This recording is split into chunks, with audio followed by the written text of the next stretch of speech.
हर हर महादेव। स्वागत है सभी भक्तों का शिव पुराण की इस पावन कथा में। आज हम आपको सुनाने जा रहे हैं विष्णु संहिता का तीसरा अध्याय, जिसका सार है माया निर्मित नगर में शील निधि की कन्या पर मोहित हुए नारद जी का भगवान विष्णु से उनका रूप मांगना, भगवान का अपने रूप के साथ उन्हें वानर का सा मुंह देना, कन्या का भगवान को वर्ण करना और कुपित हुए नारद का शिव गणों को साथ देना। सूत जी कहते हैं, महर्षियों, जब नारद मुनि इच्छा अनुसार वहां से चले गए तब भगवान शिव की इच्छा से माया विशारद श्री हरि ने तत्काल अपनी माया प्रकट की। उन्होंने मुनि के मार्ग में एक विशाल नगर की रचना की, जिसका विस्तार 100 योजन था। वह अद्भुत नगर बड़ा ही मनोहर था। भगवान ने उसे अपने वैकुंठ लोक से भी अधिक रमणीय बनाया है। नाना प्रकार की वस्तुएं उस नगर की शोभा बढ़ाती थी। वहां स्त्रियों और पुरुषों के लिए बहुत से विहार स्थल थे। वह श्रेष्ठ नगर चारों वर्णों के लोगों से भरा था। वहां शील निधि नामक ऐश्वर्यशाली राजा राज्य करते थे। वे अपनी पुत्री का स्वयंवर करने के लिए उद्यत थे, अतः उन्होंने महान उत्सव का आयोजन किया था। उनकी कन्या का वर्ण करने के लिए उत्सुक हो चारों दिशाओं से बहुत से राजकुमार पधारे थे, जो नाना प्रकार की वेशभूषा तथा सुंदर शोभा से प्रकाशित हो रहे थे। उन राजकुमारों में से वह नगर भरा पूरा दिखाई देता था। ऐसे सुंदर राजनगर को देख नारद जी मोहित हो गए। वे राजा शील निधि के द्वार पर गए। मुनि शिरोमणि नारद को आया देख महाराज शील निधि ने श्रेष्ठ रत्नमय सिंहासन पर बिठाकर उनका पूजन किया। तत्पश्चात अपनी सुंदरी कन्या को, जिसका नाम श्रीमती था, बुलाया और उससे नारद जी के चरणों में प्रणाम करवाया। उस कन्या को देखकर नारद मुनि चकित हो गए। वे बोले, राजन, यह देव कन्या के समान सुंदरी महाभागा कन्या कौन है? उनकी यह बात सुनकर राजा ने हाथ जोड़कर कहा, मुने, यह मेरी पुत्री है। इसका नाम श्रीमती है। अब इसके विवाह का समय आ गया है।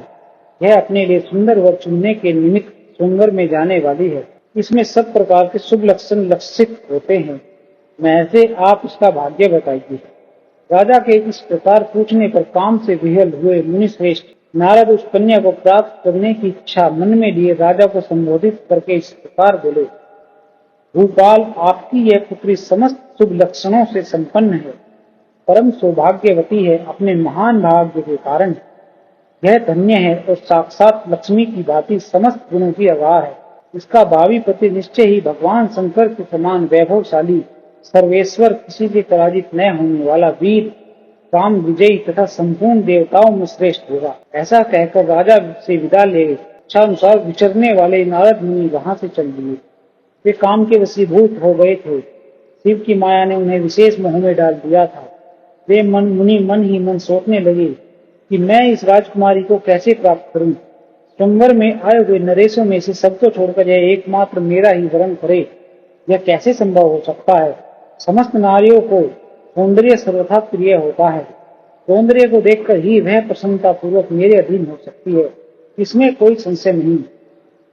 ऐसा विचार कर काम से विह्वल हुए मुनिवर नारद भगवान विष्णु का रूप ग्रहण करने के लिए तत्काल उनके लोक में जा पहुंचे।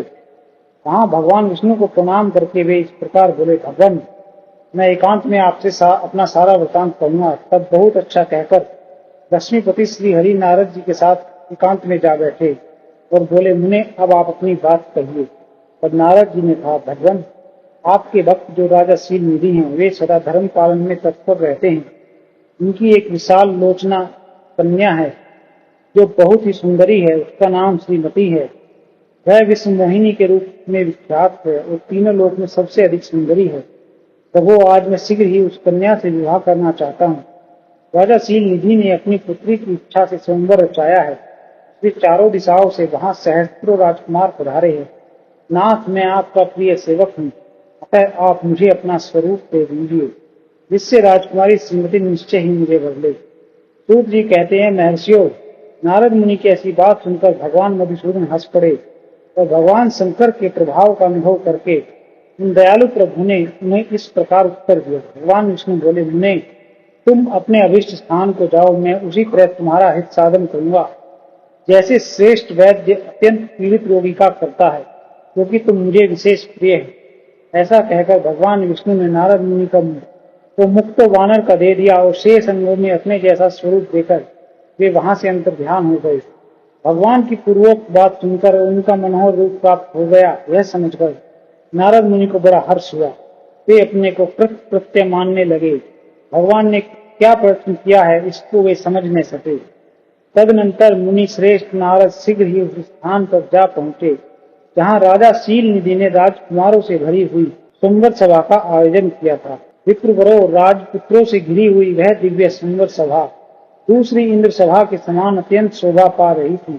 नारद जी उस राज्य सभा में जा बैठे और वहां बैठकर प्रसन्न मन से बार बार यही सोचने लगे कि मैं भगवान विष्णु के समान रूप धारण किए हुए हूँ, अतः वह राजकुमारी अवश्य मेरा ही वर्ण करेगी, दूसरे का नहीं। मुनि श्रेष्ठ नारद को यह ज्ञात नहीं था कि मेरा मुख कितना कुरूप है। उस सभा में बैठे हुए सब मनुष्यों ने मुनि को उनके पूर्व रूप में ही देखा। राजकुमार आदि कोई भी उनके रूप परिवर्तन के रहस्य को न जान सके। और नारद जी की रक्षा के लिए भगवान रुद्र के 2 पार्षद आए थे, जो ब्राह्मण का रूप धारण करके गूढ़ भाव से वहां बैठे थे। वे ही नारद जी के रूप परिवर्तन के उत्तम भेद को जानते थे। मुनि को कामावेश से मूढ़ हुआ जान वे दोनों पार्षद उनके निकट गए और आपस में बातचीत करते हुए उनकी हंसी उड़ाने लगी, परंतु मुनि तो काम से विहल हो रहे थे, अतः उन्होंने उनकी यथार्थ बात भी अनसुनी कर दी।